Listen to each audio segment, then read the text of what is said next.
こんにちは。ハリケーンフットボールです。今回の教材は、サッカー日本代表に関する動画です。サムライブルーのメンバー発表が明日に迫る中、三笘薫の負傷が、今、最も日本のフットボールファンを落胆させていることではないでしょうか。今週は、サムライブルーウィークとして、日本代表に関する動画を少し多めに扱いたいと思っていますが、今回は、代表チームに詳しい、おなじみ、DeadBall TV のジャックによる、ワールドカップ出場、48カ国のパワーランキングです。1ヶ月ほど前に作成されている動画ですが、イングランド戦での勝利の後でもあり、日本の評価は良いことが期待できるでしょう。今回は日本の前後を切り取っていますが、実際にどのように話しているのかチェックしてみましょう。Cup, and I got Ecuador at 15 right above them. If they play like they did in the first 70 minutes against Morocco, they're going to be terrifying at the World Cup. If they come out and they press teams like that, they are going to be very scary. This team's strength is defense, athleticism, hustle. That is why they're set pieces, I would say, as well. They are very tough. But please, man, can you start beating somebody? Even with the Netherlands going down to 10 men because Dumfries is an idiot, they still couldn't really do anything. Like, at some point, Ecuador just needs to win. They need to win more often. I mean, maybe they don't. Maybe they just penalty kick their way to the finals. I don't know. Maybe that's the strategy here. I like them more than the Belgians, though. I have more faith that they could go toe-to-toe with the elite teams. I think Belgium loses those games. At 14, I got Switzerland. I like this team a lot, man. Genuine sleeper. I think that offense and the speed, Vargas, Ndoye, Mbolo, man, like just watch out. I really think they're a sneaky team. Really sneaky team. I think a weakness for them is I don't really like the form of Akanji. I think a good set-piece team could and will beat them. Defense is average. It's an average defense. Ricardo Rodriguez is getting cut up by any elite winger at the World Cup, but still, if they can defend a lead or, just kind of hunker down, they don't really have a low block, but kind of that mid block and just boom over top, they'll be very tough to take down. Above them at 13, some of you guys will be stunned here. I've gone with the Colombians. And it's not just the Vargas problem with the goalkeeper. It's not Mojica at the left back. It's really the James Rodriguez problem. Because without James Rodriguez being who he was in 2023 to 2024, Colombia cannot reach their potential. Maybe Juan Quintero can step in and replicate it. But is Lorenzo going to bench James? I don't know. I don't even know what's going to happen to James. I saw he had some sort of disease now or something's going on with Minnesota United.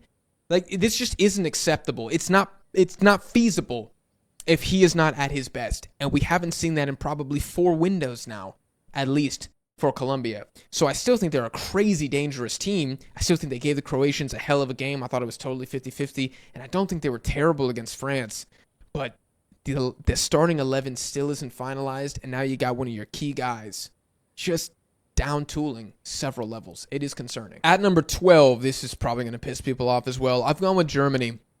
I don't like Germany as much as everybody else. I think the defense is not good enough. I don't really love the midfield in possession like I do with other teams. I feel like Nagelsmann thinks he's a genius, and because of that, he is married to his system and his roles for certain players.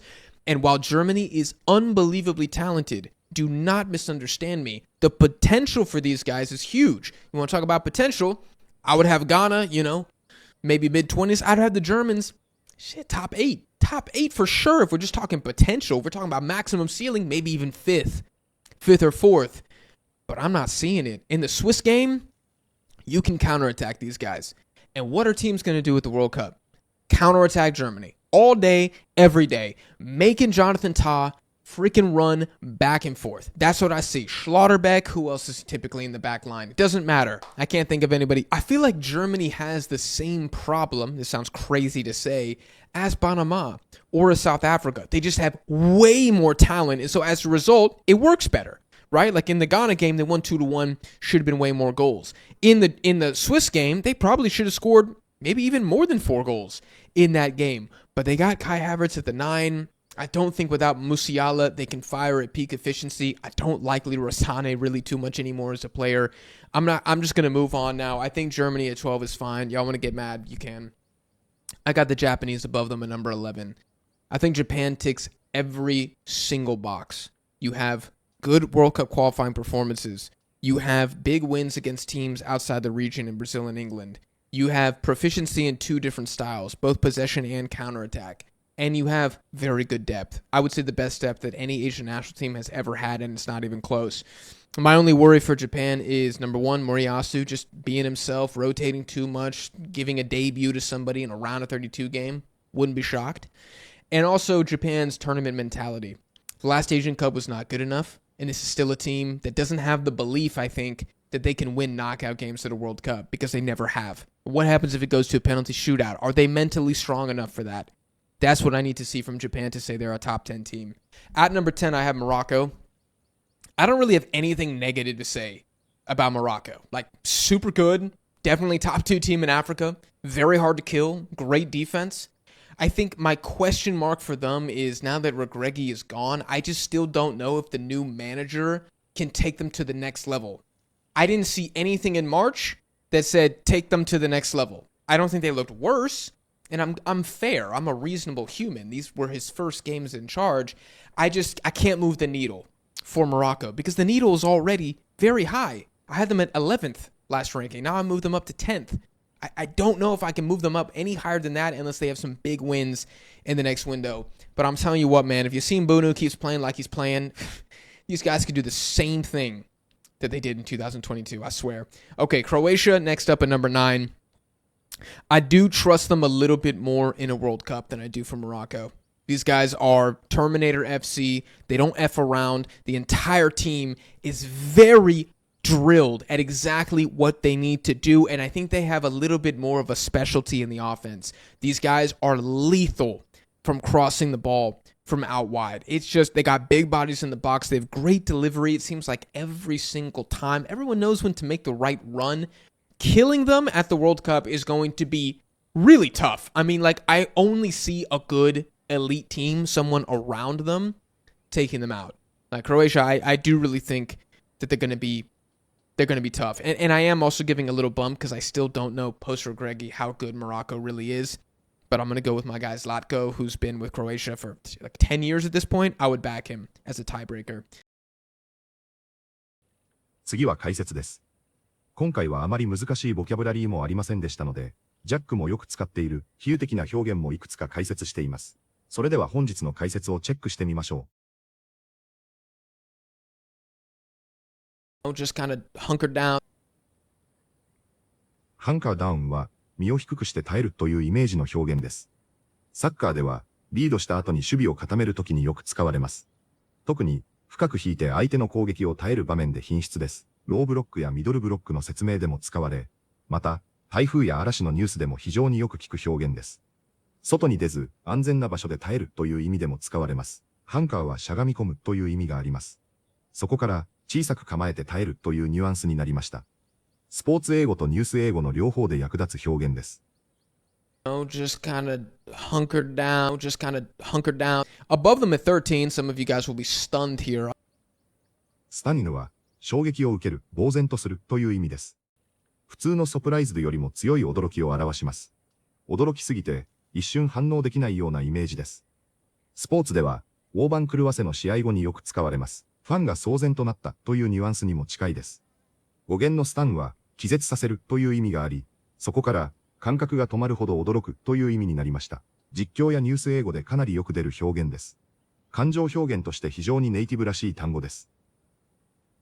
Above them at 13, some of you guys will be stunned here. Above them at 13, some of you guys will be stunned here. He is married to his system and his roles for certain players. ベメリドゥトゥは本来は誰々と結婚しているという意味です。ただし英語では比喩的に何かに固執しているという意味でも非常によく使われます。特にサッカーでは監督が戦術やシステムを変えないときによく使われます。柔軟性がないという少し批判的なニュアンスを含むことが多いです。戦術分析系の動画やポッドキャストではかなり品質です。サッカー以外でもビジネスや政治の議論でよく使われます。一つの考えに縛られているという感覚で覚えるとわかりやすいです。ネイティブらしい比喩表現の一つです。He is married to his system and his roles for certain players. He is married to his system and his roles for certain players. I think Japan ticks every single box. ティックボックスは必要条件を満たすという意味で使われます。もともとはチェック欄にチェックマークを入れるイメージです。サッカーでは強豪国に必要な要素を全部持っている時によく使われます。例えば守備、攻撃、選手層などが揃っている時です。イギリス英語ではかなり自然な表現です。アメリカ英語ではチェックドボックスに近い表現になります。スポーツ分析やビジネスでもよく使われます。評価系の英語で非常に便利なフレーズです。I think Japan ticks every single box. I think Japan ticks every single box. I can't move the needle for Morocco. Move the needle は状況を大きく変えるという意味です。もともとはメーターの針を動かすイメージから来ています。つまり数字や評価が目に見えて変わることを表します。スポーツでは評価を変える勝利などで使われます。ビジネス英語では非常によく使われる表現です。例えば、売上や人気に影響を与えるときに使います。サッカー分析でも、その結果では評価は変わらないという形で品質です。ネイティブがかなり自然に使う比喩表現の一つです。ニュース英語でも非常に役立ちます。I can't move the needle for Morocco. I can't move the needle for Morocco. いかがでしたか？日本を11位にランキングしていましたが、少し高すぎるか、妥当といったところでしょうか。個人的には、ジャックは代表チームのフットボールを一番見ていると思っているので、そのジャックが日本を11位にランキングすることは、個人的にはかなり信頼度が高いと感じています。ランキングで試合をするわけではありませんが、日本のスカットやこれまでの歩み、直近の試合の結果や内容からもこれだけ評価されることは不思議ではありませんが、日本の前後の国を見ると、こういう国と同等に扱われているという実感があり、高く評価されるようになったものだなとしみじみしないでしょうか。